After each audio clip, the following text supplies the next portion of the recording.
Salut Axel. Bonjour Nevin. Pour ceux qui ne te connaissent pas encore, est-ce que tu peux rapidement te présenter, parler un petit peu de ton parcours dans le bodybuilding, Oui, bien sûr. musculation? Écoutez, du coup, bonjour Axel, 27 ans. Je suis bodybuilder amateur. J'ai fait quelques compétitions.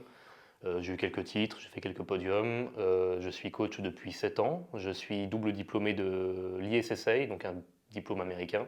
J'ai le parcours classique coach sportif et j'ai la spécialisation de diététicien sportif, hein, comme ils l'appellent. Et voilà. On a fait notre première compétition ensemble, Oui, WrestleMania 2014, Paris. c'est ça. Ouais. C'était incroyable. Et il y avait Will aussi, Will Johnson, Il y avec ses avait Will dreads là à Johnson, l'époque. exactement. C'est Ouais. c'est marrant parce que tu te rends compte, parce que toi ça fait un moment aussi que tu es dans cet univers bodybuilding en France en tout cas, Mm. que c'est un monde qui est assez petit en fait et que tu rencontres souvent les mêmes personnes, Tout à fait. enfin qui perdurent en tout cas Ouais. dans le temps. C'est ça, oui.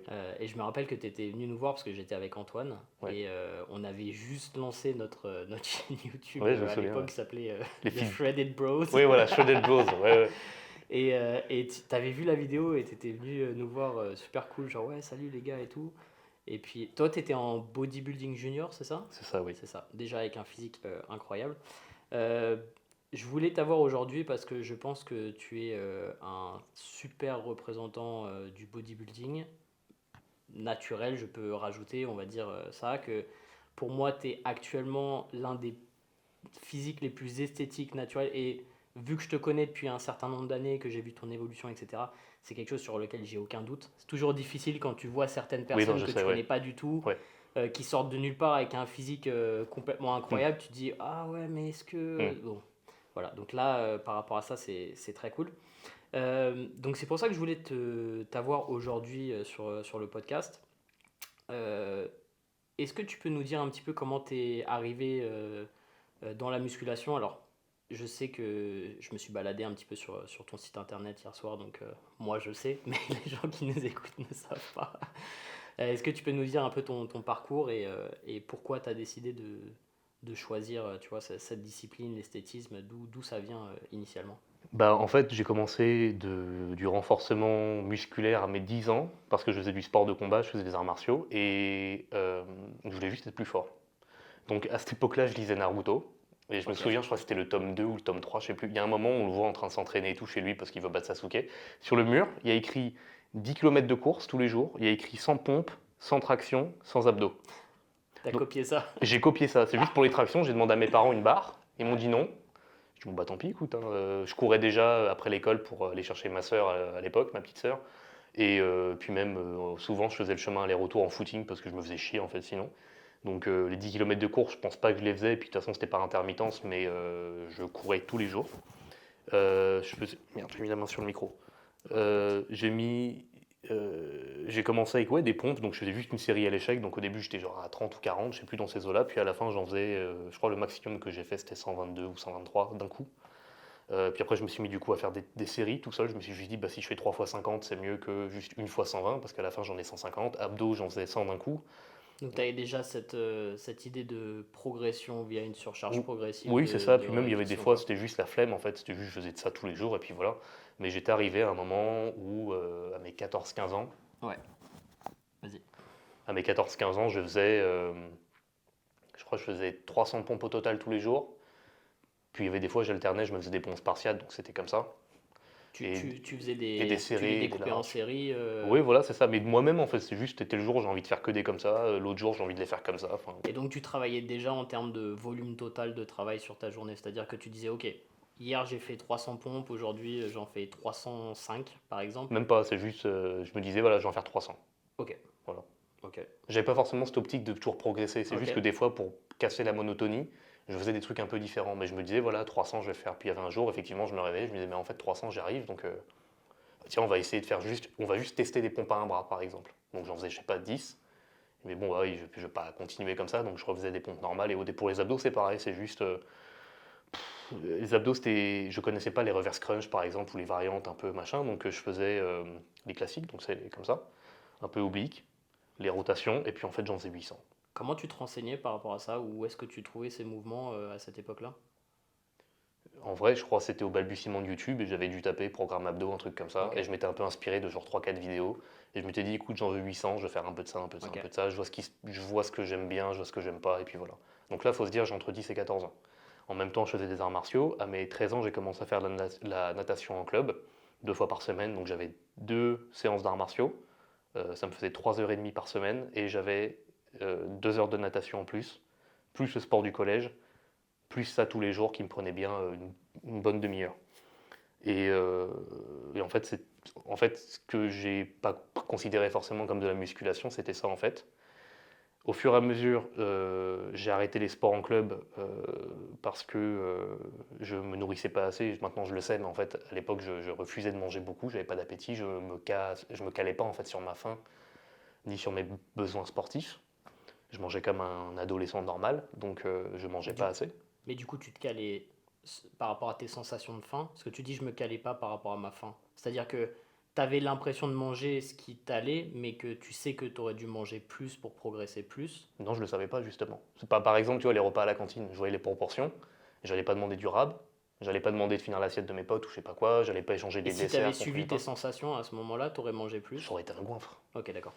Genre, je pense que j'aurais facilement mangé sans exagérer 2 fois plus. Ok, très bien. Parce que c'était un truc que je faisais quand j'étais gosse. Quand j'étais gosse, j'étais plutôt grand et balèze pour ma taille. Et je me resservais des fois 2, 3 fois. Ok. Mais je bougeais, j'avais faim, j'étais pas un gros lard, tu vois. Et en fait, quand j'étais dans l'adolescence, j'ai perdu ça. Donc je continuais à grandir, mais mon poids restait le même. Il y a eu un moment, je me souviens, pendant 3 ans ou 2 ans, je sais plus, je suis resté à 40 kilos. Sauf que je Ok. continue à grandir. Niveau charpente, ça a tout changé. Ouais. Donc voilà, et je pense que au niveau du sport, là-dessus, ça a été une des erreurs que forcément, Et tu je ne penses que sais ça pas. venait de quoi? C'était, tu voulais être dans la normalité ou pourquoi est-ce que tu te disais pas parce qu'à cet âge-là, se dire ah moi j'étais un petit gros donc mes sensations de faim je les suivais sans problème. S'il y avait du rap, j'étais le premier. Tu vois, genre si je pouvais choper le donut des potes, je le faisais aussi. Tu t'es jamais posé la question de ouais pourquoi est-ce que je mangeais plus à cette période? En vrai, je sais pas. Ok.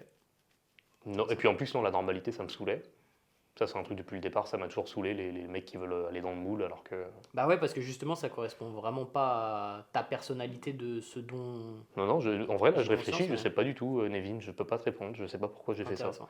Peut-être dans ma tête et tout, à l'époque, je me disais c'est la discipline et tout. Ouais. Peut-être si j'ai un peu faim et tout, ça va me faire du T'es- bien parce que je Ouais, reste t'étais déjà peut-être dans le no pain no gain. peut-être un peu tordu, ouais, déjà à Ouais. l'époque, ouais, effectivement. Après, en plus, la nourriture n'a jamais été un péché mignon pour moi. J'aime manger, il y a des fois, genre, tu sais, si je me faisais 2 barres de Milka, oui, j'étais content, mais j'avais pas envie de me le faire tous les jours, j'avais Ouais, pas envie de me le faire 2 fois par jour ou en quantité, je me faisais pas la tablette entière, tu vois. ouais. Donc, je sais pas. Mais du coup, c'était comme ça. Et en fait, tous les sports en club, j'ai arrêté du coup de les faire parce que bah, j'avais déjà accumulé certaines petites saloperies, notamment au niveau des genoux. J'avais pris plusieurs low kicks aux arts martiaux qui m'avaient vraiment, vraiment fait mal. Ok. Et en natation, en fait, j'étais un des meilleurs de mon groupe. Et alors que j'étais un des nouveaux, il y en avait qui étaient là depuis, genre, tu sais, je sais pas, le niveau CP. C'est quand tu as 6-7 ans et que tu es dans le truc des poussins, et après tu vas dans les benjamins, et après tu montes. Ben moi je suis arrivé comme ça, et puis ces mecs-là, bah, je les mettais déjà à l'amende, sur les 50 mètres Ouais. notamment. Et en fait, l'entraîneur refusait de me faire des rencontres sportives et des compétitions. Et moi, c'est quelque chose qui m'affectait énormément parce que je suis très compétitif. Si je fais un truc, c'est parce que j'ai envie de gagner, j'ai envie d'être le meilleur. Mm. Sinon, je le fais pas, je m'en fiche. C'est Ok. soit je m'en fiche, soit je veux être le meilleur. Tu vois, y a pas de, y a pas de milieu. Donc en fait, ça m'a saoulé au bout de 2 ans parce que je voyais tout le monde partir en compète et tout le monde me disait non, mais attends, t'es nouveau, attends encore. Pourquoi? Ouais. Je suis le second meilleur du groupe sur 18 en papillon. Ouais. Faites-moi participer. Bah oui, donc voilà. Donc en fait, ça m'a saoulé, j'ai arrêté. Et du coup, ce renforcement musculaire qu'avant je faisais tous les jours et que ça suffisait un peu, bah en fait, ça ne suffisait plus au niveau de mes niveaux d'énergie et le fait de me défouler. Donc j'ai commencé à faire un peu plus de trucs, vite fait. Il y avait des haltères rouillés qui prenaient la poussière et les toiles d'araignée. Et Magali Lamigale qui s'était fait un petit château dessus. Et en fait, j'ai commencé juste à faire des trucs à la con. C'était le matos de mon père quand il avait, je sais plus, 20 ans, 22 ans, Ok. qu'il avait laissé mourir là. Ouais. Et, euh, et voilà. Et en fait, Ok. après mes 17 ans, je suis tombé sur Superphysique, All Musculation. Yes. Il y avait Les quoi? classiques de l'époque. Exactement. T'as quel âge toi? J'ai 27 ans. Ok. Donc t'as vraiment grandi avec la culture internet, YouTube. Enfin, t'avais déjà. C'est-à-dire qu'au au début de ta pratique, t'as suivi un peu la progression de du fitness sur Internet et tout, Oui, parce que ouais, ouais, moi, quand j'ai commencé, il y avait des bouquins, oui, il y avait Gundeal, Delavier, mais il y avait, tu vois, Smart, c'était avant Super Physique. oui, ouais. Mais bon, moi, j'avais pas forcément accès à Internet de la même manière. Et puis Mhm. après, un peu plus tard dans ma pratique, c'est ce que j'ai suivi aussi. Mais c'est vrai que toi, c'est super intéressant parce que tu es arrivé, j'ai envie de dire, au bon moment parce que c'était déjà le. Tu pouvais trouver vachement d'informations Oui, ouais, parce que dans ta c'était du coup pratique. 2012, et donc déjà sur le forum Superphysique, je me souviens, il y avait des posts et des trucs entiers qui dataient de 2011, 2010, Ouais. et les trucs, ce que tu as dit, la Smart Sport, Smart, truc machin, ouais. euh, je pense qu'ils avaient fait le transfert parce que du coup, il y avait des trucs qui étaient vieux depuis 2008 Ouais. pardon, ou 2009. Ouais, c'est ça. Je pense que je crois que Smart Training ou je sais plus. C'était effectivement de 2008 à 2010 et Hmm. après ils avaient switché le nom Yep. parce que tu sais il y a Rudy Koya et il y a enfin le mec qui travaille avec lui, je me rappelle plus. Fabien, je crois, non? Ouais, c'est ça. Je Ouais. crois que c'est ça, ouais. Exact. Hmm. Ok, super. Et pour revenir rapidement à tes parents, tu disais que ton père il s'entraînait un petit peu du coup en musculation. Ouais, non, Vite fait. c'était un Ok. touriste. Il avait fait ça parce que son grand frère, lui, l'avait fait. Il avait acheté un peu de matos. C'était du matos Continent. Je sais pas si tu te souviens, le truc avant Ouais. Carrefour. Ouais. Et il faisait un peu quand il avait 20 ans ou 22 ans dans ces eaux-là. Peut-être un peu aussi après, mais en fait, il s'est fait doubler hernie discale parce qu'il a travaillé dans le BTP. Ok. Donc, de mémoire, il s'est fait une hernie discale à soulever des poteaux électriques et il s'en est fait une autre à faire du squat sans échauffement à 120 kg. Pas idéal. Comme je t'ai dit, c'était un touriste. Donc, Et, après, je suis né, et après, j'ai eu ma petite sœur. et du Voilà. coup, quelle est leur vision de la musculation et qu'ils te voyaient progresser, etc. Alors, ma mère voulait pas que je soulève plus lourd que mon poids. Elle était Ok. terrifiée. Et puis, elle m'a dit. Du coup, tu te pesais avec des haltères dans tes chaussettes. Ben regarde, je fais 120 kilos. Mais oui, du coup, ma mère, elle était très. Elle flippait Ouais, pour mon bien-être. Et puis, mon ta père, croissance, tout ça, les trucs comme ça. voilà. Et puis, mon père, c'était. Genre, si tu fais un seul truc de travers, tu vas te péter en deux, tu vois. C'était un peu.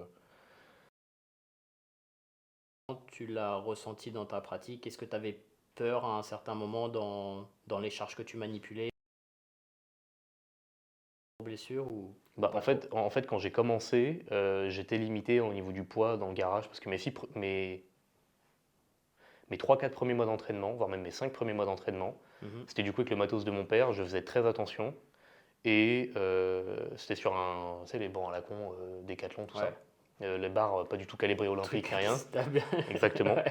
Donc en fait, je faisais énormément de séries longues. Par exemple, je faisais du rowing bar, je faisais entre 20 et 40 reps Ok, avec 35 kilos.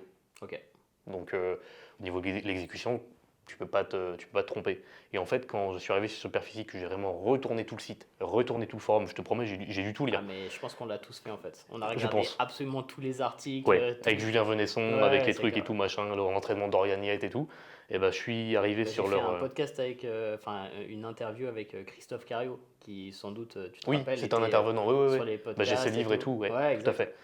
Euh, bah, euh, j'ai pris leur programme débutant, machin truc, donc je me souviens, c'était un split à la con, là, c'était un truc vraiment basique. C'était dos, abdos. Donc là, on est 2012, c'est ça? Ouais, on est Ok. été 2012. C'était ouais, dos, abdos, épaules, triceps, jambes, abdos, pec, biceps. Et j'ai fait ça mes 4-5 premiers mois d'entraînement. Eux, leur fourchette de reps, c'était 8 à 12 ou 10 à 15. Et puis moi, en fait, j'étais sur du 20 à 40 pour faire très attention. Ouais. Et en fait, au fur et à mesure, je me dis, bon, écoute, je vais tester leur truc. Et je me souviens que les premières impressions que j'ai eues, c'est je sentais de la pression sur mes poignets. J'étais pas trop à l'aise avec, mais je me disais, écoute, je vais pas, c'est pas comme si j'allais me casser en deux. Aussi sur les genoux. Et je me suis rendu compte, bah, notamment pour les squats, que j'avais un énorme problème de mobilité. Parce que j'étais très très souple à l'époque, mais pas mobile. Donc quand j'avais pas de poids, je te faisais des trucs de fou furieux. Dès que j'avais du poids, d'un coup j'étais raide. C'était assez marrant. Et donc, ouais, mes 4-5 premiers mois d'entraînement, ça a été ça. Et puis après, bah, j'étais sur Superphysique, donc j'avais mon petit carnet d'entraînement sur le forum, mon petit truc de nutrition. À l'époque, j'étais vachement tout carré, tout machin truc. J'étais avec mon petit chronomètre. Après, je suis arrivé en salle. Tu notais sur un calepin ou Ouais, t'avais déjà ouais, ouais, calepin, ouais. calepin? Ok. Plus le truc de Superphysique, Ok, d'accord. pour être sûr, tu vois, au cas où. J'avais mon petit post-it aussi, je me baladais avec mon petit post-it et je mangeais un truc et je calculais les calories et tout machin. Génial. J'écrivais sur mon post-it, après je barrais, je remettais le nouveau truc. Ah, et t'avais quel âge? Donc, donc c'était il y a 17 ans. 17 ans, ouais. Ouais. Vous voyez, quand on commence tôt avec une génétique golden, c'est hard work et J'ai génétique pas une, golden. j'ai pas une génétique golden, mais c'est vrai que oui, par le passé sportif, j'ai eu des facilités parce que par exemple, la première fois où j'ai fait du développé nuque, parce que j'avais vu que c'était le meilleur exercice épaule, donc j'ai dit ok, on va tester. Il y avait 25 kilos, j'ai fait 25 reps. Ok, Voilà. ok, Amplitude complète, hein. Donc ouais, tu sais, je touchais à chaque fois la nuque et tout. Et apparemment, c'est un truc de fou pour un gosse qui fait 50-55 kilos. ouais. Je me rendais pas compte moi, donc Et est-ce que tu sais, parce que tu me disais, ouais, je faisais pas mal de répétitions pour être sûr d'avoir un mouvement parfait. Est-ce que ça, c'est quelque chose que, sur lequel tu es encore en accord aujourd'hui, dans le sens où si quelqu'un a peur de se faire mal, tu le pousserais plutôt à faire des longues séries ça va ou dépendre. ça va dépendre de la proximité à l'échec, non? Rien à voir avec l'échec, ça va dépendre en fait de l'exercice dont on parle. Ok, 5 heures concentré, je pense pas qu'il y a de grands risques. on est Par d'accord. contre, sur tous mes trucs basiques, donc les soulevés de terre, les rowing bars, tous les Ouais, trucs debout, là par contre, effectivement, par réflexe, par intuition, je préférais mettre un peu plus léger et faire des séries très longues, ce qui est peut-être pas forcément le mieux, mais je sentais que pour un tout début de quelqu'un qui a juste un miroir d'une porte de buanderie, encore c'est même pas un miroir, c'est un ouais, reflet de vitre, qu'il n'y a personne pour me guider parce que bah, tu avais les fiches Superphysique, mais par exemple, il y avait un truc sur Superphysique qui m'a valu ma première blessure, c'était qu'au soulevé de terre, il te disait pas qu'il fallait serrer les fesses. Il te disait pousse avec le dos droit. Il ne disait pas engage ta chaîne postérieure. Et ça, c'est un truc qui m'a valu une année entière à refaire toute ma technique de soulevé parce que moi, je faisais en gros une extension de genou et je serrais les fesses ouais, après avoir compris qu'il fallait le faire. ouais. Donc, en fait, il y a plein de trucs que je faisais mal, entre guillemets, mais que ça allait parce que c'était léger. Alors, je vais changer un petit peu ma question. Je dis pas par rapport à toi, ton évolution et ton expérience personnelle. Je Mhm. dirais plutôt toi en tant que coach aujourd'hui, Ah, ok. à quelqu'un qui serait, tu vois, dans une situation où bah, c'est un home training, tu lui mets du rowing bar par exemple. Est-ce que tu aurais la même approche en lui Non, disant, ouais, non, est-ce non. que je. Parce que si c'est moi le coach, je vais lui dire exactement tout ce qu'il doit faire. Je vais lui faire une liste et je vais la personne, si je la coach, je vais lui demander, bah, si c'est un coaching en ligne par exemple, je vais lui demander de se filmer sous tous les angles. Yes, Et je vais le voir. Et donc dans ce cas-là, pour un rowing bar ou un soulevé de terre, je vais lui dire tu me fais 5 reps. ok, Tu me fais 5 jolis reps. Pour le soulevé de terre, même tu sais quoi, c'est pas 5 reps, c'est tu me fais 5 fois 1. Tu fais une rep, tu reposes, tu te replaces. Tu me fais une rep, tu reposes, tu te replaces. Là, ok. Tu comme ça, vois, je suis je sûr. te pose la question parce que je sais que certaines personnes vont te voir, Mhm. vont t'entendre et vont Ouais. se dire, ok, moi je veux le même physique que lui, Oui, non, t'as donc je raison. veux la même évolution et partir du Ouais. même endroit, tu vois. Oui, mais c'est pas possible. Et tu as tout à fait raison parce que bah, du coup, avant même de commencer de la muscu, comme je l'ai dit, il y avait du sport de combat, il y avait de la natation et Yes. j'ai oublié l'athlétisme aussi pendant le collège. Donc, Et euh, puis, tu n'avais pas quelqu'un qui te supervisait dans ta pratique, tu te supervisais toi-même en ouais. fait.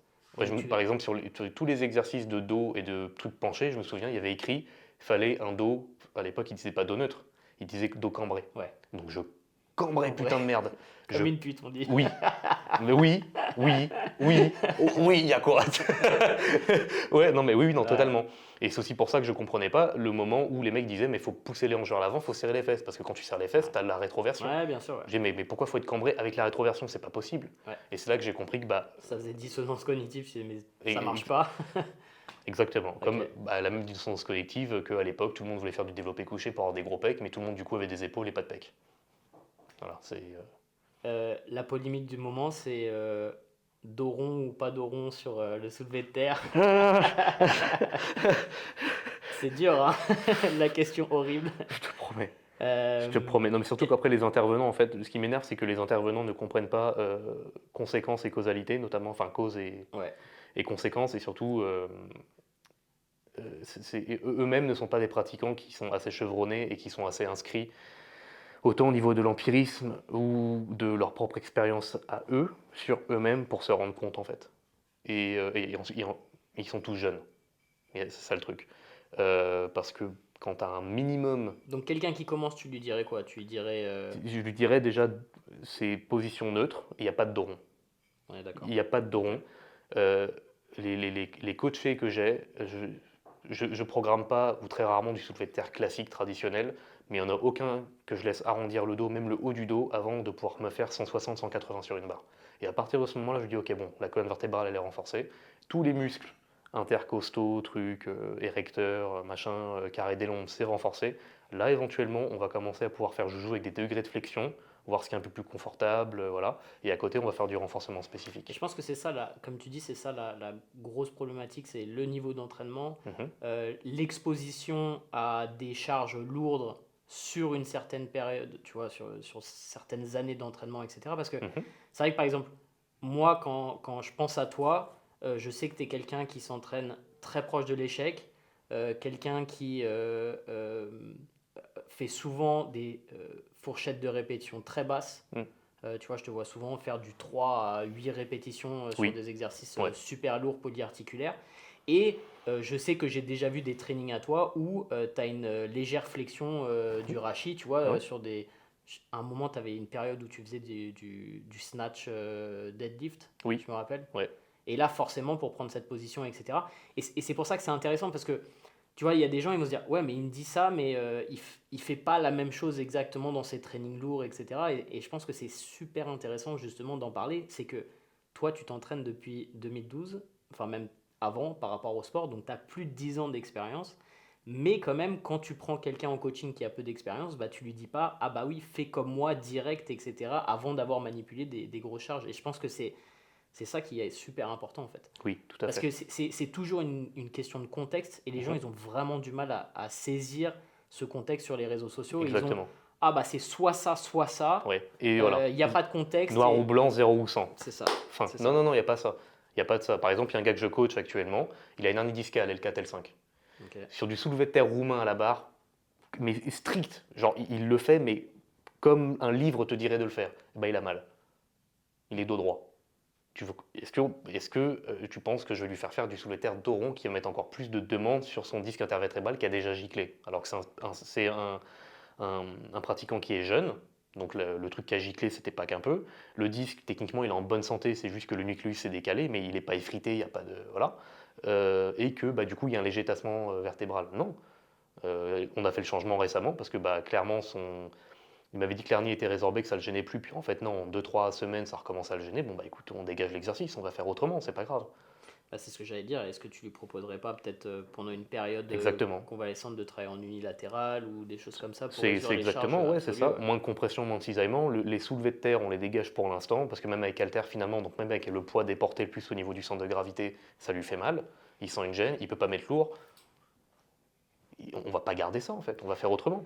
Et du coup, comment tu vois pour un pratiquant qu'on pourrait déterminer d'intermédiaire, ce que j'aime bien dire, c'est pour moi les débutants, c'est quelqu'un qui va progresser à chaque séance. Un intermédiaire, c'est quelqu'un qui va progresser sur chaque cycle, tu vois, Hmm. en faisant un petit peu plus de compromis. Et quelqu'un d'avancé, pour moi, c'est quelqu'un qui commence déjà à avoir du mal à progresser malgré le fait d'avoir fait beaucoup de compromis, que ce soit au niveau de sa nutrition, de sa récupération, de son entraînement. Tu vois, j'aime bien catégoriser un petit peu comme ça. Donc toi, tu le fais vis-à-vis du contexte et pas forcément des performances. Ouais. D'accord, ok. Ouais, le Intéressant. problème des performances pour moi, c'est que tu as des gens qui naissent extrêmement forts. Tu vois, genre C'est j'ai vrai. déjà vu des mecs faire la première fois du deadlift en salle et faire plus de 160 kilos, ce qui est tu vois, Putain. rare, C'est on est obscène, putain, d'accord, ouais. on Ouais. est rare, mais bon, si tu as une grosse structure et si tu lui dis ah ouais, bah t'es déjà avancé alors que le mec, tu vois, c'est sa deuxième séance, Hmm. ça n'a pas de sens. C'est surtout qu'il a un potentiel largement Oui, plus c'est grand vrai. que ce que tu pourrais imaginer. Donc ouais, par rapport à ça, comment est-ce que tu vois par rapport au dos rond, à quel moment tu pourrais dire à quelqu'un c'est acceptable, donc tu parlais de charge absolue, mais encore une fois, tu disais, ouais, c'est vrai que pour une grande majorité des personnes, si on prend, tu vois, genre un mec lambda, tu lui dis, ouais, bon, bah, une fois que tu arrives à passer une certaine charge, 160 kilos, est-ce que tu le déterminerais plus sur sa technique d'exécution, sur son expérience, sur peut-être la personnalité de la personne aussi? Tu vois, un mec qui est vraiment, qui a peut-être un petit peu trop d'ego dans son approche, peut-être un petit peu plus dangereux de... Alors déjà, il y a ça, il y a la mobilité de la chaîne postérieure, il y a les Ouais, points forts, points faibles musculaires sur la dite chaîne postérieure, et il ok, y a le fait que la colonne vertébrale est une menteuse. Quand tu vois quelqu'un debout et que tu vois le dos, tu dis, bah, la colonne vertébrale, elle est là. ouais, Tout ce que tu vois, c'est l'apophyse vertébrale ouais, postérieure, ouais, c'est l'épine. ouais, La colonne vertébrale, elle est encore plus à l'intérieur. exact. Donc il y a des fois, il y a des gens qui ont juste des bassins plutôt larges, avec des épines iliaques postéro-supérieures plutôt grosses qui vont ressortir. Et donc tu les vois faire du soulevé de terre et tu as l'impression que tout le bas du dos, vraiment tout en bas, la charnière lombo-sacrée, c'est rond. C'est faux, c'est comment leur bassin est fait. Et ensuite, il y a le fait que plus une personne va être musclée des érecteurs rachis lombaires, plus tu auras l'impression facilement que le dos est rond. Alors qu'en fait, non, des fois, c'est juste le muscle qui ressort. Et ça, je l'ai vu sur moi parce que bah, avant, quand j'avais une position de dos neutre, donc c'est-à-dire que la colonne vertébrale est droite, pas cambrée, droite. Bah, mon dos faisait un truc comme ça. Ouais. Et puis bah, maintenant, ça fait un truc comme ça. Puis après, j'ai une boule. Ouais. Et en fait, c'est les érecteurs et le fascia thoracolombaire qui ressort. On veut tous cette boule d'ailleurs. Banc lombaire lifté, soulevé, il n'y a pas de secret. Yes. Et bah donc du coup, selon le profil de la personne, ça va pas être pareil. Parce que si je vois un pratiquant avancé qui fait un soulevé de terre et qu'on a l'impression que le dos en bas est légèrement rond, je vais le regarder debout, je vais voir la masse des érecteurs et je vais me dire, ok, est-ce qu'il avait vraiment le dos rond ou est-ce que Ok. c'est les érecteurs qui donnent cette impression? Ensuite, il y a le fait que quand tu fais un soulevé de terre, Donc, tu regardes aussi le statut musculaire de la personne, entre guillemets, qui parle beaucoup quand même d'une voilà. certaine manière. Et puis bon, après, il y a aussi la masse adipeuse, tout ça qui Ouais, bien dépend. sûr. Ouais. Il y a le fait aussi que quand tu fais un soulevé de terre, tu perds ta position neutre de colonne vertébrale. C'est-à-dire que quand tu es debout, tu as une légère lordose en bas, tu as une légère syphose au milieu et tu as une légère lordose en haut au niveau cervical. Yes. Quand tu fais un soulevé de terre, cette lordose en bas, tu la perds. Tu peux pas être cambré avec une barre.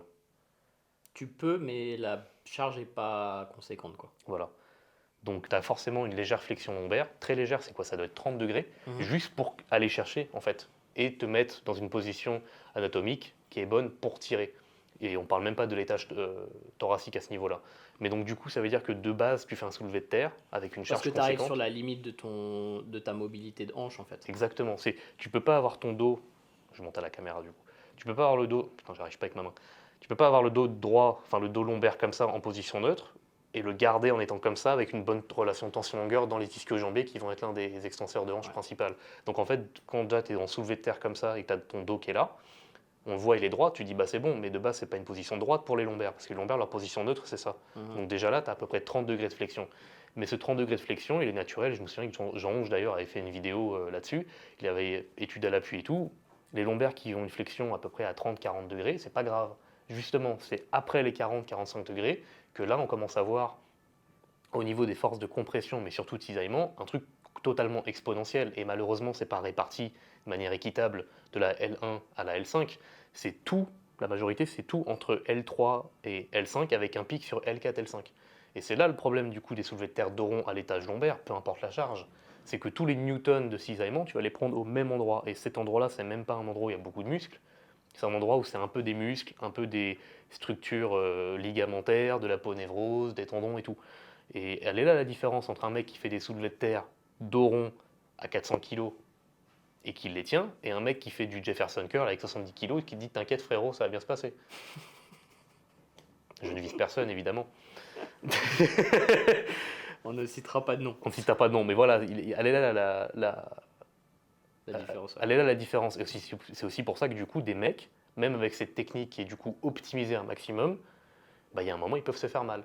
C'est parce qu'ils sont déjà dans une position où tu es à la limite entre guillemets. Et c'est pour ça que dans une optique bodybuilding, le soulevé de terre est un mauvais parti pris.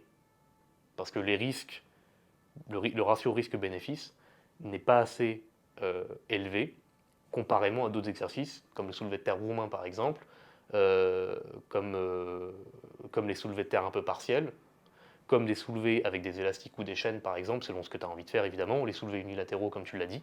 Il y a mieux en fait comme C'est option. vrai que moi, dans mes programmations bodybuilding, développement musculaire, je programme pas de soulevé de terre, à moins que la personne veuille vraiment faire du soulevé de terre, parce que pour moi, comme Yep. tu le dis, Soulevé de terre conventionnel ou sumo du sol. ou même, tu sais, fatigue to benefit ratio Tout à de fait. Mike Israetel, là, à Ouais, chaque oui, fois, c'est bien ça. sûr, ouais. Il y a tellement plus de demandes de récupération sur un soulevé de terre à partir du sol par rapport à...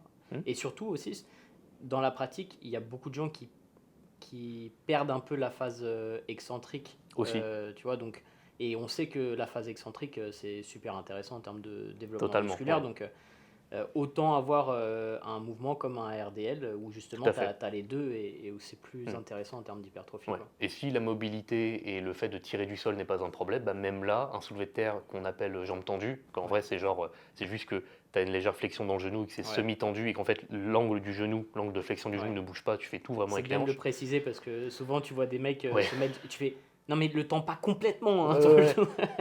Tu sais, surtout s'il a de la mobilité et que ah ça fait un peu mal aux yeux. Quoi.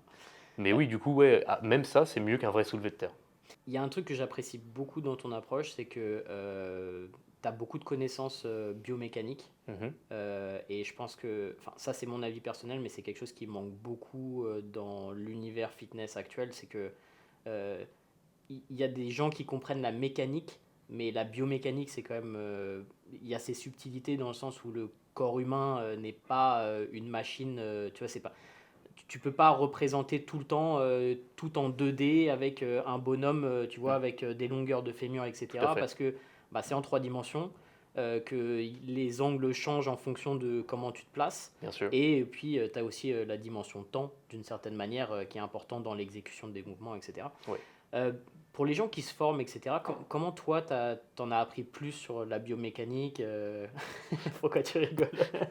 Parce que je sais déjà que ma réponse va pas plaire à beaucoup de personnes, mais Ok, la majorité du travail, ça a été fait en lisant, relisant et relisant les Delavier et Gundil.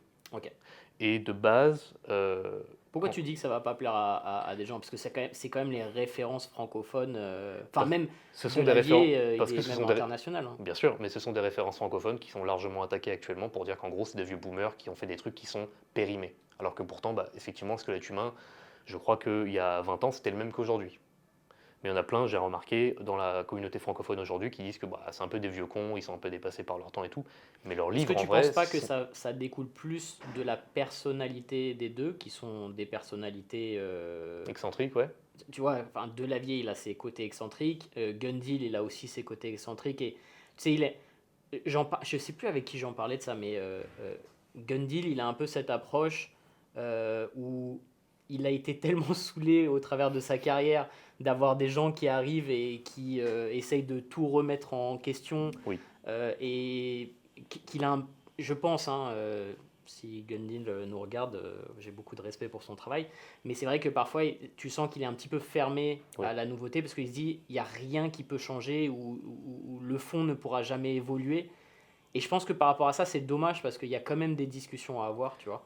Hmm. Et est-ce que tu penses pas que justement, c'est pas ces personnalités qui entachent un peu le travail qu'ils ont fait? Parce que ce qu'ils ont écrit, comme tu le dis, je pense que c'est des ouvrages qui sont extrêmement importants. D'ailleurs, quand j'avais fait une vidéo sur les recommandations d'ouvrages, c'était clairement dans mon Ah top oui, oui, 10 ouais. des must-read, tu vois. Hmm. Mais ouais, du coup, est-ce que ça vient pas plus de ça plutôt que du travail qu'ils ont fait d'une certaine manière?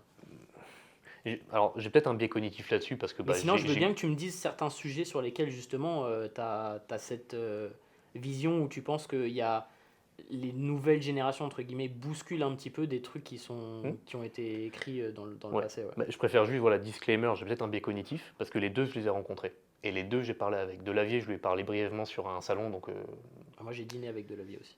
très bien. Eh ouais, je suis une star. Oh, Je rigole. ouais, ouais, ouais. Mais oui, du coup, Delavier, je l'ai rencontré, j'ai parlé un peu avec lui sur un salon, donc à Paris, le Body Fitness. Yes. Et Gundil, et j'ai travaillé avec lui pendant une journée entière et j'ai beaucoup correspondu avec lui et je corresponds encore avec lui sur Instagram. La classe.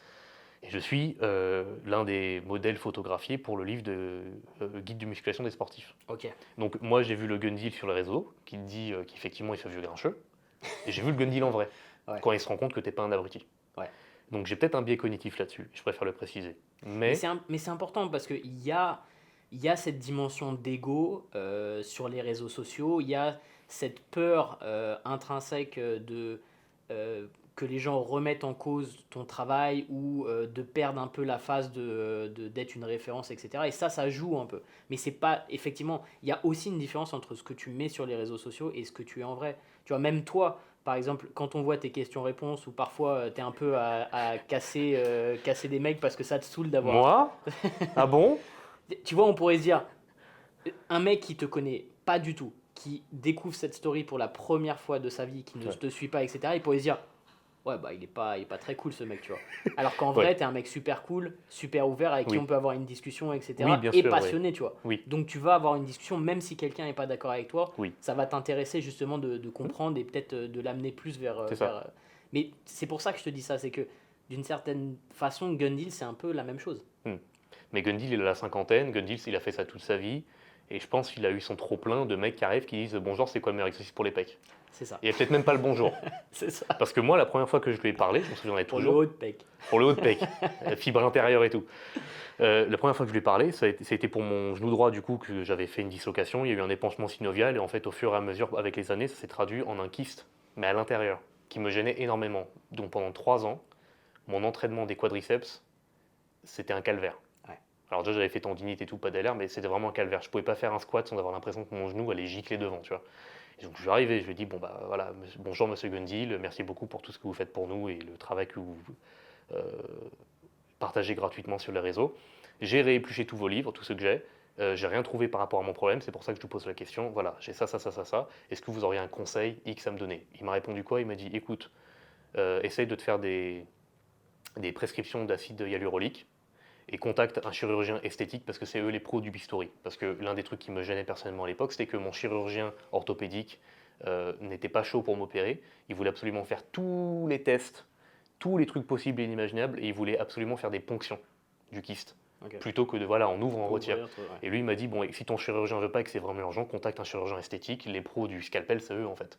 Donc voilà, bon après à ce moment-là j'étais Et puis, bon, à ce moment-là j'étais au Canada, c'était pas vraiment possible et tout, mais en plein Covid, voilà. Mais voilà, il m'a répondu et tout. J'avais dit merci, bonne journée, machin truc et tout. Enfin, tu vois, tout s'est bien passé. Et là, vis-à-vis d'eux. Moi, je pense que ce qui leur va pas actuellement, c'est la manière dont ils communiquent. Notamment Frédéric Delavier. Ils ne séparent pas le pro du perso. Je pense pas qu'ils ont de stratégie communication marketing. Clairement pas.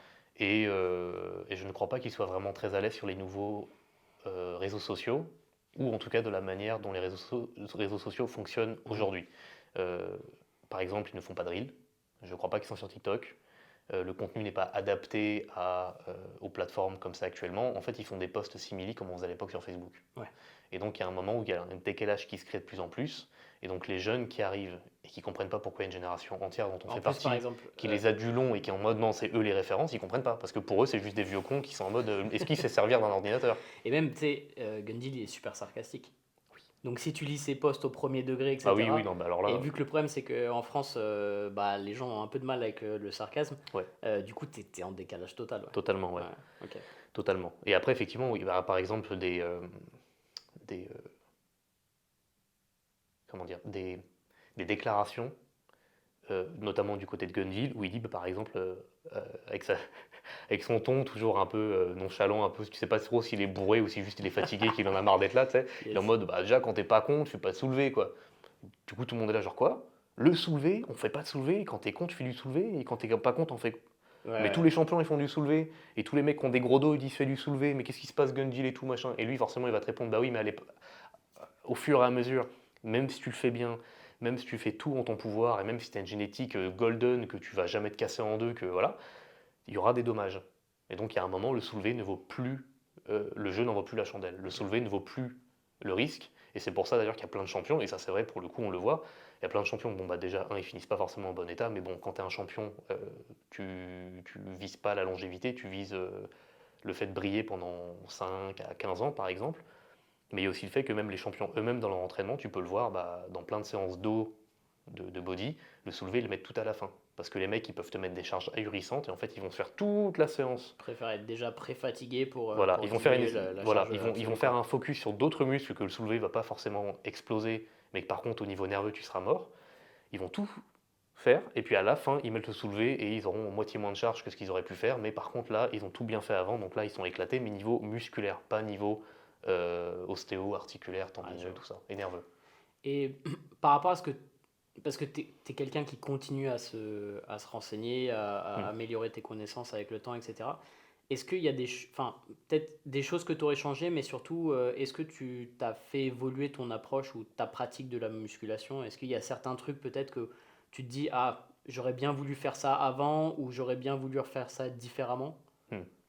Tu peux nous en citer quelques-uns pour aider les gens à pas Bien sûr, passer sur le... Bah, par exemple, il y a le fait que ma deuxième enfin ouais, non, surtout ma deuxième année d'entraînement, c'est pas que c'était perdu, mais c'est qu'en fait, c'était le moment où vraiment je devenais très très très à l'aise à l'anglais. Et donc j'ai arrêté de lire beaucoup de choses en français et j'ai commencé à tout lire en anglais. Donc il y avait bodybuilding.com, il y avait tnation.com. T'étais sur The Misk? Aussi. Magnifique. Ouais. La grande époque. Il y avait même les blogspot de certains gars, tu vois. Ouais. Et le problème, c'est que quand c'est en anglais, tu sais, le langage est beaucoup plus. Ça coupe plus, il n'y a pas la nuance que tu pourrais mettre en français. Ok, ouais. Donc c'est genre, tu fais du soulevé, sinon t'es un poussi. Ok. N'utilise pas le cadre guidé, sinon t'es une tarlouse. Tu vois, c'était Ok, que des ok. trucs un peu comme ça, tu Ouais, vois. je vois, ouais. Et le problème, c'est que tu lis des trucs, et en fait, quand tu oublies, parce qu'à cette époque-là, du coup, j'avais 19 ans, quand tu oublies simplement de regarder un peu le palmarès ou le CV de la personne qui écrit, bah, tu prends tout pour acquis, entre guillemets, tu Ouais. dis, ah, tel mec, il a dit ça, ok, d'accord. Et il y avait un réflexe que je n'avais pas, que maintenant j'ai, c'est, ok, qui a écrit ça? Quand est-ce qu'il l'a écrit? Pourquoi? Pour qui?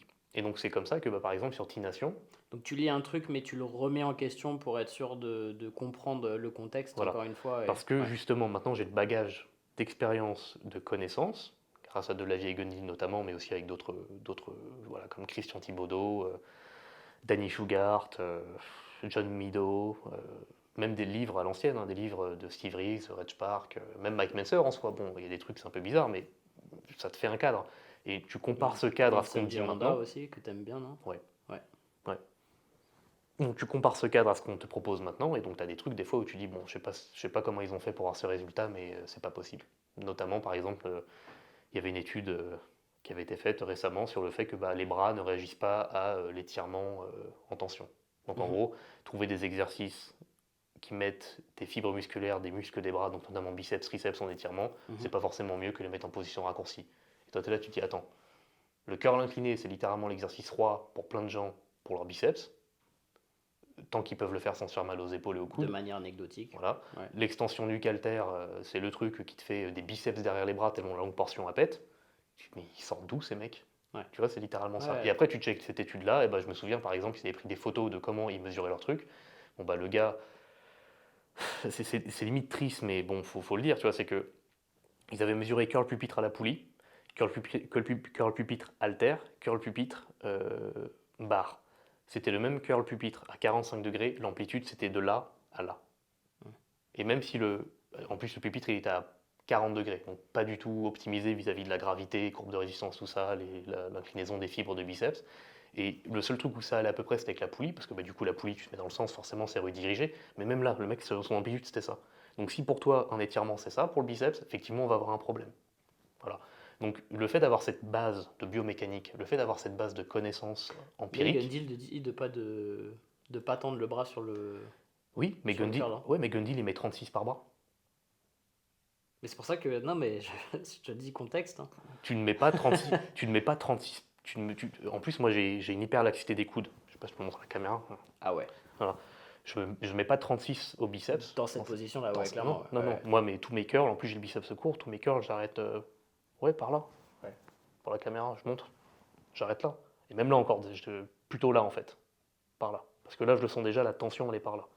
Donc, tout est dans le contexte, et ces études-là, en plus, bah, du coup, il faut voir comment l'étude a été faite, il faut voir s'il y avait des trucs avec les EMG, il faut voir ce que les mecs faisaient, il faut voir leur niveau, parce qu'il y a plein d'études, genre, je sais plus combien, mais c'est ahurissant, il y a presque la moitié des études sur le sport, finalement, c'est fait sur des débutants, voire même des sédentaires. Ça, c'est mon plus gros problème avec les recherches en musculation, c'est Mm. que quand tu as un débutant, quoi que tu lui fasses faire, de toute façon, il va progresser. Bah oui. Enfin, tu lui fais faire de la course à pied, il va prendre de muscles dans les jambes, tu Tu vois. lui, Donc, fais- tu, c'est un peu le problème. tu lui fais faire des sauts, il va prendre des quadriceps. Enfin, Bah, c'est aussi que, alors, petit plug Bayesian, mais c'est aussi pour cette raison que dans Bayesian, bah, on fait tout ce travail de mm. décortiquer les études, c'est sur qui, c'est comment, c'est pour qui, quelles sont Mm.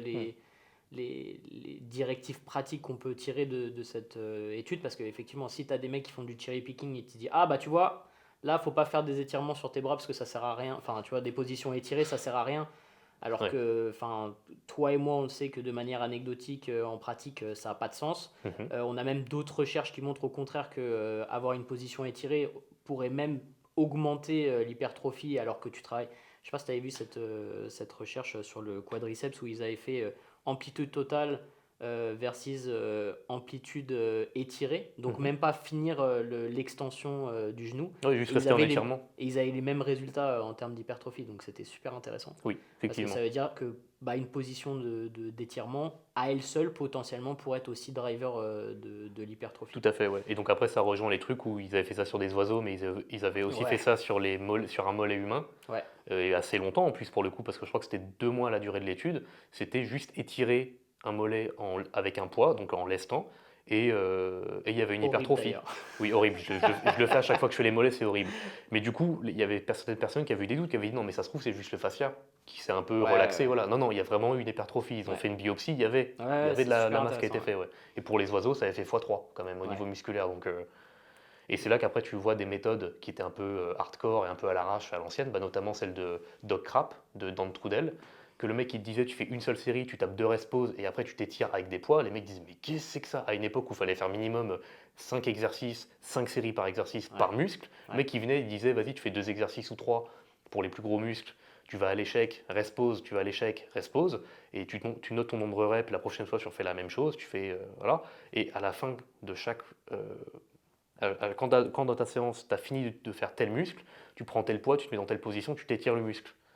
Et plein de mecs disaient, mais il est fou le mec, qu'est-ce que c'est que cette histoire? Non, non, moi regarde, Liani, il fait 80 séries par, euh, par séance, je vais faire mes 80 séries par séance. Sauf que le mec, il était juste gigantissime, tous les athlètes qu'il a sortis étaient gigantesques, et c'en est allé à un point où il y a eu des sections entières de forums américains où on parlait que de ça, et c'était des mecs, mais qui a testé, t'as fait quoi, comment, truc, moi j'ai un peu adapté, qu'est-ce qu'il dit pour ça et tout machin, et puis le mec il était en mode, mais vous me faites chier, je vous ai déjà tout dit, pourquoi vous voulez que je répète le truc? Ouais. Et t'avais des mecs qui disaient, mais vas-y fais un livre, mais je veux pas faire de livre, t'as tout sur mon blog, lis c'est tout, Ouais. etc., etc., etc. Et maintenant, 20 ans après, tout ce qu'il dit, par-ci par-là, des petites études qui commencent à le confirmer, des athlètes qui commencent à faire juste par empirisme et qui se rendent compte que ça fonctionne exactement ce que ce mec disait là. Et puis ouais, voilà, donc Intéressant. on s'est vachement éloigné du sujet de base, je crois. Ouais. Ouais. Bah, justement, je vais revenir dessus. Donc, tu nous as dit un petit peu qu'est-ce que tu avais changé au moins euh, dans ta lecture, dans ta compréhension des choses, etc. Et si on était un petit peu plus spécifique à toi, est-ce qu'il y a des choses que tu as changées dans ton approche qui t'ont fait progresser, ou peut-être même des erreurs que estimais être des erreurs aujourd'hui par rapport à ton approche? Alors la première erreur que je peux te dire, que je vois aussi chez beaucoup, c'est l'attachement émotionnel à un ou des exercices. Et moi j'avais cet attachement émotionnel sur le Tellement, soulevé de je suis terre. tellement content que tu parles de ça. C'est trop ça. Il me fallait mon soulevé de terre conventionnel du sol. Mais encore une fois, parce que tu avais lu tellement de fois, genre bah tu fais pas du deadlift, t'es une poussie. Hmm. Du coup, c'est un Ouais. peu dissonance cognitive. Et Tu t'identifies à ça et tu dis ouais, voilà. mais si je le fais pas et tout, c'est abusé. Et Ouais, je voyais les mecs des powerlifters et des haltérophiles et des bodybuilders avec des dos mais gigantissimes parce que moi le dos ça a toujours été un truc, je voulais un gros dos. Je voyais des mecs, Constantinos Constantine, j'adore. je voyais David Rieger, je voyais tous ces mecs là, ils avaient des dos, voilà, et les mecs ils faisaient des soulevés à 400 kilos. Ils disaient, il faut faire des soulevés. Alors, ok, je fais des soulevés. Et moi j'étais avec mes 160 kilos, ah, je veux du dos. Et du coup, dès que je me faisais une séance, soulevé de tête, du sol, conventionnel, je veux du dos. Voilà. Et puis en fait, le truc, c'est que à partir du moment où j'ai arrêté d'en faire et que j'ai commencé à faire plus du snatch grip, du partiel, du roumain, etc., en fait, non seulement mon dos a explosé, mais j'ai arrêté de me faire mal au lombaire. Parce que c'était un truc qui revenait souvent, c'est que je me suis déjà fait quelques petits bobos au lombaire. Rien de grave, le premier que j'ai eu, c'était un pincement discal. Donc ça, c'est vrai que j'ai douillé. Mais après, les trucs, c'était juste des lumbagos, c'était juste des contractures musculaires qui me disaient hop, hop, hop, calme-toi. Et voilà. D'ailleurs, au niveau des blessures, parce que encore une fois, tu es quelqu'un qui met beaucoup d'intensité dans ses trainings. Mhm. Donc, tu as eu quelques petits problèmes au niveau des lombaires, tu as eu bah, ton genou, Genou. et à part ça, tu as eu d'autres blessures en lien direct avec la musculation? Oui. Mais c'est pas des vraies blessures, en fait, c'est des bobos. Ok. Voilà. Oui, c'est pas une blessure genre le tendon Des qui trucs qui t'ont lâche. embêté 2 à 4 semaines et où t'as bougé après, C'est ça. c'est ça? J'ai eu tendinite patellaire euh, Des- supra et sub sur chaque genou, Ouais, plus le kyste ici. J'en ai fait une au tendon médial, je crois que c'est alors c'est biceps fémoral du coup, ouais, derrière ce genou-là. J'ai fait péritendinite à chaque tendon d'Achille quand je me mettais ok, beaucoup trop lourd sur les mollets, je rebondissais et tout machin. ok, Euh, j'ai fait une petite tendinite ulnaire sur la main, sur le bras droit, ouais, tendinite à gauche sur ce coude-là sur la pointe, qui d'ailleurs est revenu récemment parce que antibiothérapie cet été, à cause de ok. problèmes de santé.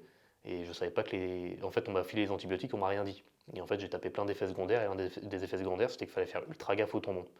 Et j'avais mal à la voûte plantaire, enfin, toutes mes De la tendinites se chance, hein, parce sont qu'il y en a réveillées. qui se font des blessures pas cool avec ça. Ouais. Ouais. Et en fait, du coup, le tendon s'est revenu là. Et sinon, c'est juste des fois la gouttière bicipitale à droite, notamment. Ça s'inflamme un peu parce qu'il y a eu tel moment où j'étais un tout petit peu pas anglais comme il fallait, mais voilà, j'ai mal une semaine maximum et c'est tout. Les vraies Et blessures de qu'est-ce que tu musculation, fais quand ça arrive? tu diminues ton volume de training, tu fais plus attention, enfin tu diminues tes charges, qu'est-ce que tu mets en place pour récupérer le plus rapidement ou tu changes rien et t'attends? Non mais tu sais que c'est l'approche de certaines personnes donc rigole pas, hein. Je mets plus lourd et une Jésus. C'est ça. Non, alors souvent ce que je fais, c'est que si je peux maintenir les charges, je le fais. Ouais. Par contre, je fais vraiment la chochotte et je m'écoute. C'est-à-dire que, par exemple, la Mais dernière fois que... tu sais que je pense que moi, c'est ce qui a le plus fait évoluer ma pratique ces dernières années. Hmm. C'est que je m'écoute plus Ah. et je fais un peu moins attention à la théorie par rapport à ça. Et en fait, je me rends compte que d'accepter de faire un pas en arrière, c'est un pas en arrière pour mieux sauter, etc. Tout à fait. Mais en vrai, dans la pratique, je me rends compte que ça paye beaucoup. En tout cas pour moi, personnellement, ça Hmm. paye beaucoup plus de m'écouter plus. Ah oui, non, mais tout le monde. Tout le monde. Ce que je fais, c'est que souvent, bah, la dernière dont je me souviens, c'est la gouttière bicipitale ici, puis même j'avais une légère inflammation de la bourse séreuse antérieure. Donc l'ostéopathe que je vois, il me l'avait confirmé. Qu'est-ce que j'ai fait? Bah, tous les mouvements où le coude part vachement loin derrière, qui avait tendance à m'irriter notamment, je faisais gaffe. Je m'écoutais. Il y avait des jours, je pouvais faire des dips lestés à 80 kg, j'avais rien du tout. Et 3 4 jours après, je ne sais pas pourquoi, et bah, juste à vide, j'aime pas. Et ben on va rester à vide. Ok. Voire même je ne fais pas l'exercice, je change. Je vais pas forcer sur un truc qui me fait mal. Mais je sais pas si toi c'était la même chose, mais moi ça avant, je me serais dit non, j'ai fait 80 kilos la dernière fois, je veux faire, 85. c'est ça. Hmm. Et je veux dire, et en plus le pire de ça, c'est que je me disais si c'est passé à 80 kilos la dernière fois, enfin c'est pas ça qui m'a fait mal, tu vois ce que je veux dire? Oui. Et du coup je le faisais quand même. Et Hmm. ça, encore une fois, enfin moi je vous le dis, c'est une erreur. Ouais. Et c'est la meilleure approche, c'est exactement ce que tu Tout à dis, c'est fait. que il faut s'écouter aussi sur ta séance. S'il y a un mouvement qui, pour je ne sais quelle raison, aujourd'hui ne passe pas parce que tu as de la douleur, tu n'es pas confortable, etc., Tu le fais c'est pas. pas grave. Hmm. Tu le fais pas ou tu le fais à un seuil où bah, tu n'as pas de douleur, etc., quoi. Ouais. Et en plus, surtout, ce que j'ai remarqué en fait au fur et à mesure de mes années d'entraînement, c'est que souvent quand tu as un bobo, c'est pas le truc que tu as fait là, pile là, qui t'a détruit. 100%. C'est une accumulation. C'est Et ça. donc souvent, en fait, bah, pour reprendre cet exemple des dips,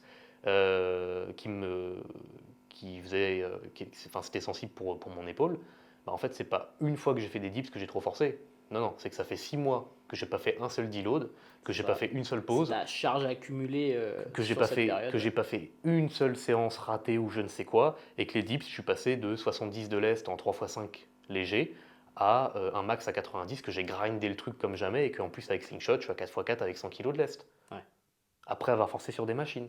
Donc déjà nerveusement et musculairement fatigué. C'est ça qui te tue finalement. Surtout Ouais. quand tu es naturel, parce que j'estime que quand tu es naturel et dopé, la grosse différence, c'est Capacité de récupération. déjà, et surtout l'abîme.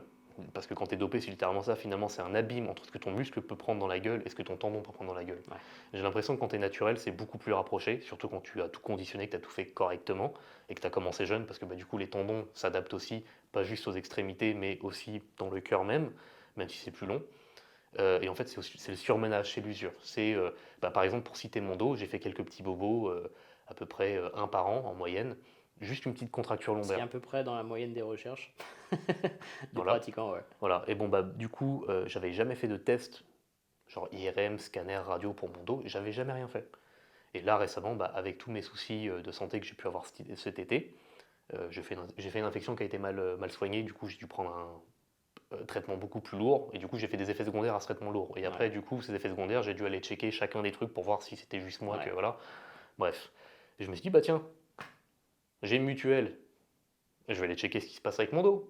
Parce que justement, à cause de tous ces trucs-là, il y avait un moment dans la salle, j'avais perdu l'équilibre, je m'étais refait un petit tassement lombaire que j'ai récupéré en 4 jours parce que je savais déjà quoi faire exactement et tout, décompression, repos, machin. J'ai été voir et il s'avère que j'ai des légères discopathies sur les 3 derniers disques lombaires, surtout le L5, S1 et le L4, L5. Donc le disque est un peu effrité et j'ai une très légère arthrose sur les apophyses postérieures sur, pareil, les 2 derniers lombaires. Alors, tu vois, c'est marrant, mais c'est un truc sur lequel aujourd'hui, moi, je te rejoins pas forcément, dans le sens où, pour moi, il n'y a pas forcément une causalité directe entre l'état des tissus et la douleur. J'y venais. Ouais. J'y venais parce qu'au final, je suis d'accord avec toi. Parce que tu prends mon grand-père maternel au même âge que moi et tu prends mon père au même âge. Mon père, c'était double hernie discale, sûrement de l'arthrose d'ailleurs, mais c'est juste qu'il n'a jamais fait de test. Et mon grand-père, c'était triple hernie discale. Donc en vrai, par rapport aux 2 hommes les plus proches de moi dans ma famille, je m'en sors très très bien. Et j'ai 10 ans de muscu, 8 ans d'arts martiaux, plus des trucs à droite à gauche. Peut-être je me suis un peu je sais pas, j'ai perdu l'équilibre, je me suis rattrapé, ça fait un petit stress et tout. En vrai, j'ai pas mal, j'ai pas de restrictions, j'ai pas de symptômes. À 27 ans, en fait, pour un mec qui fait 10 ans de muscu lourde, qui a fait Lourde, bodybuilder, clairement. que donc il y a des fois. Regardez ses trainings, Non, mais il c'est va pas surtout avec que, le plat de la imagine maman. surtout que ces trainings-là, des fois, je les enchaînais Ouais. pendant des sèches pour des Ouais, bien compétitions. sûr, ouais. En vrai, je m'en sors bien. Non, Et ces, clairement. ces résultats-là, je les ai montrés du coup à des amis, Lucas Gouif, Aurélien de la Maison de la Masse, donc aussi des mecs que j'estime parce que, un, ils ont plus d'expérience que moi, et deux, c'est aussi des pratiquants naturels qui connaissent le game et qui, comme moi, ce sont à peu près les mêmes sources et tout. Ils m'ont dit, écoute, pour un mec qui fait de la muscu bourrine comme t'as fait, depuis 10 ans, à ton âge, c'est normal, slash, tu t'en sors bien. Ouais. Voilà. Je ne l'ai pas montré à Gundil parce que Gundil il va te dire toutes les blessures au début ça commence gentiment puis après ça devient un truc. J'ai pas envie que Gundil me dise ça, tu vois.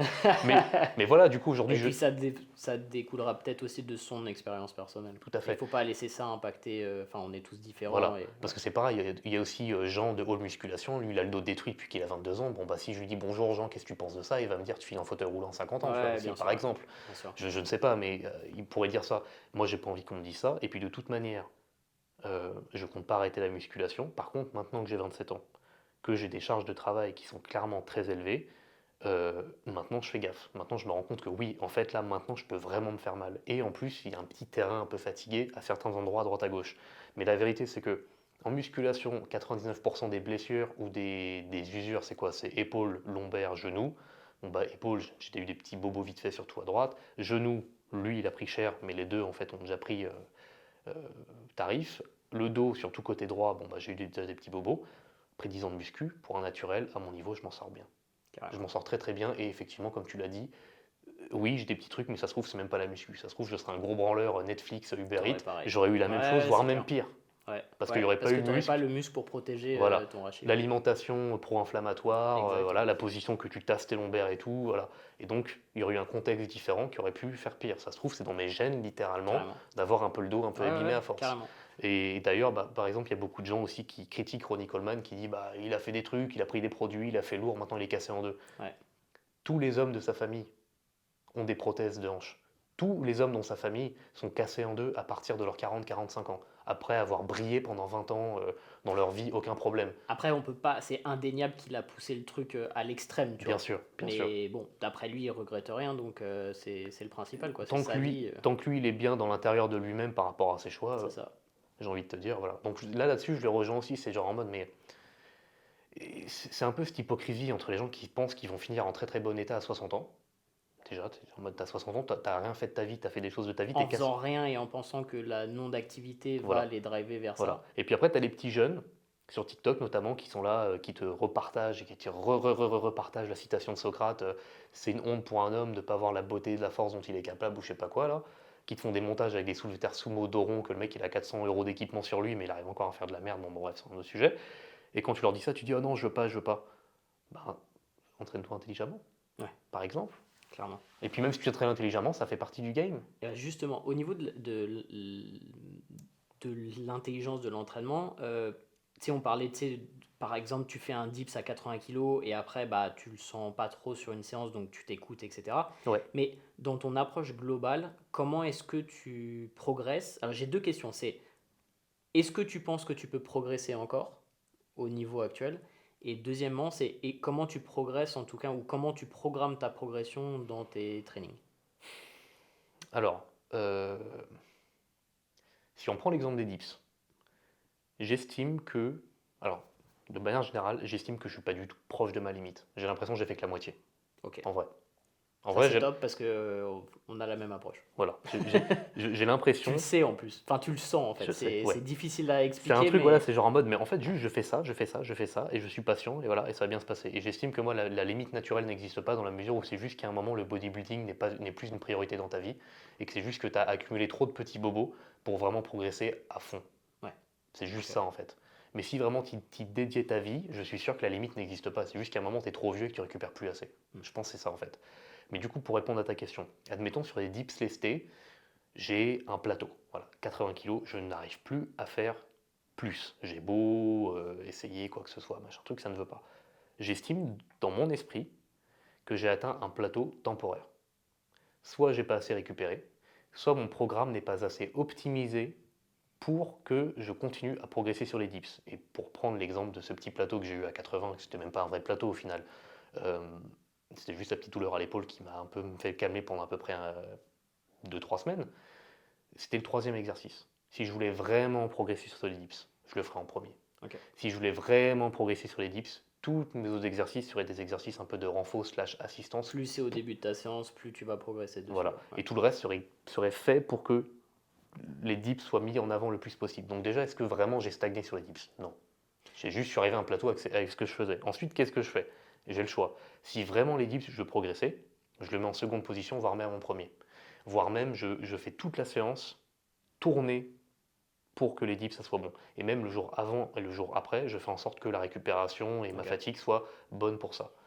Et si même ça ne fonctionne pas, eh ben, j'estime que je suis cramé sur le chemin nerveux des dips lestés libres. Et donc, qu'est-ce que je vais faire? Je vais remplacer ces dips lestés par une variation.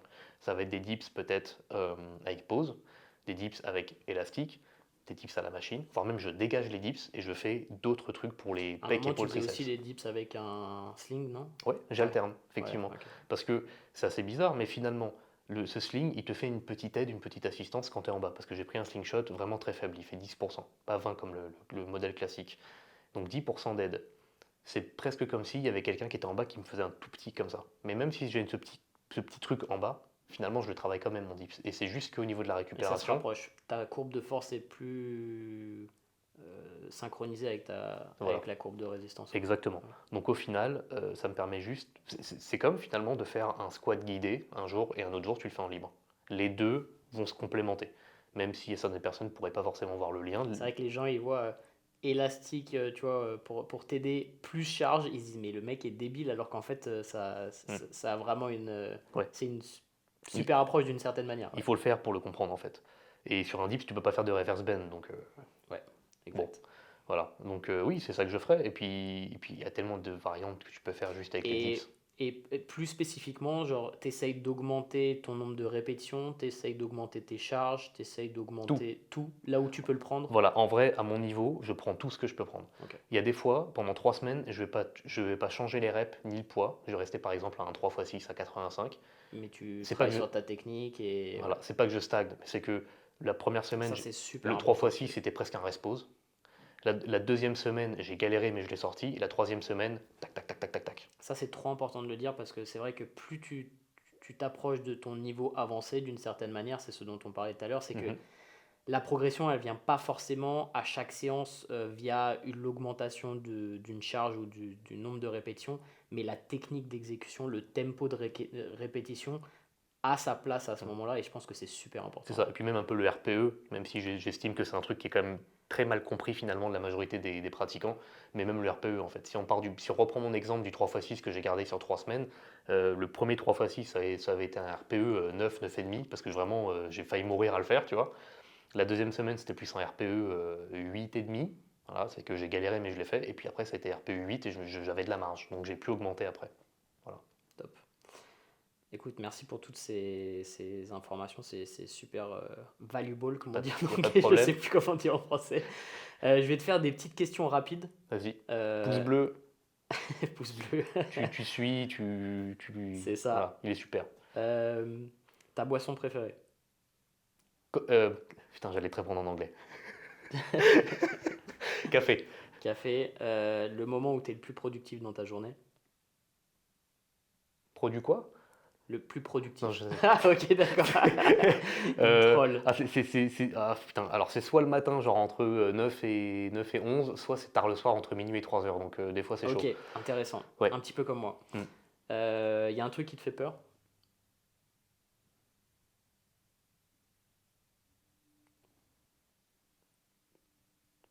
Il y a le silence en plus.